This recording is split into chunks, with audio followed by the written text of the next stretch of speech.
এক মিনিট ধৈর্য নিয়ে ফুল ভিডিওটা দেখুন।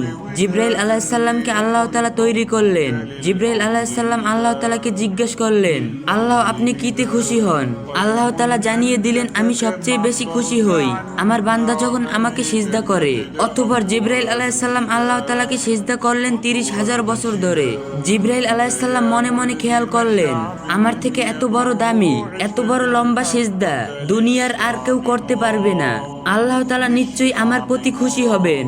জিব্রাইল আলাইহিসসালাম আল্লাহ তাআলার দিকে মুতাওয়াজ্জির হয়ে রইলেন, কিন্তু আল্লাহ তাআলার পক্ষ থেকে কোনো খুশির বাণী জানানো হলো না। আল্লাহ তাআলা জানিয়ে দিলেন, জিব্রাইল তোমার জবাব আমি দিব, তার আগে তুমি একটু আরশে আজিমের দিকে তাকাও। জিব্রাইল আলাইহিসসালাম তাকিয়ে দেখলেন, আল্লাহ রাব্বুল আলামিন আরশে আল্লাহর কুদরতের নূর দ্বারা লেখা রয়েছে, লা ইলাহা ইল্লাল্লাহ মুহাম্মাদুর রাসূলুল্লাহ সাল্লাল্লাহু আলাইহি সাল্লাম।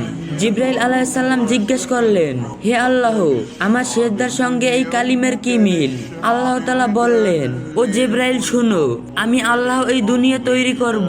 ওই দুনিয়ার মানব জাতি ও জিন জাতির হেদায়েতের জন্য লক্ষাধিক নবী রাসূলগণ পাঠাবো। সর্বশ্রেষ্ঠ ও সর্বশেষ নবী মুহাম্মদকে পাঠাবো। ওই নবীর উম্মতের উপর আমি 5 ওয়াক্ত নামাজ ফরজ করব। আর প্রতি 5 ওয়াক্ত নামাজের মধ্যে 17টা করে রাকাত আমার জন্য ফরজ করব। প্রত্যেকটা রাকাতের মধ্যে 2টি করে সেজদা হবে। আর প্রত্যেকটা সেজদার মধ্যে ওই নবীর উম্মত 3 বার করে সুবহান রাব্বিয়াল আলা পাঠ করবে।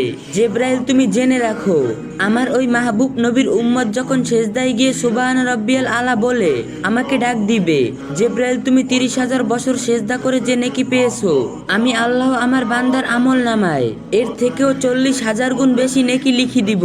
সুবহানাল্লাহ। এই জন্য মুসা আলাইহিস সালাম কাঁদছেন, আল্লাহ আমাকে ওই নবীর উম্মত বানাইয়া দাও যে নবীর উম্মত এক সিজদায় জিব্রাইল আলাইহিস সালামের সারা জীবনের 30,000 বছরের সেজদার নেকি নিয়ে গেল। আমরা সেই নবীর উম্মত, আমাদের কি করা উচিত আর আমরা কি করছি? আল্লাহ আমাদের 5 ওয়াক্ত নামাজ পড়ার তৌফিক দিন, আমিন। আর ভিডিওটা ভালো লাগলে 3টা কপি লিংক আর একটা শেয়ার করে দিবেন।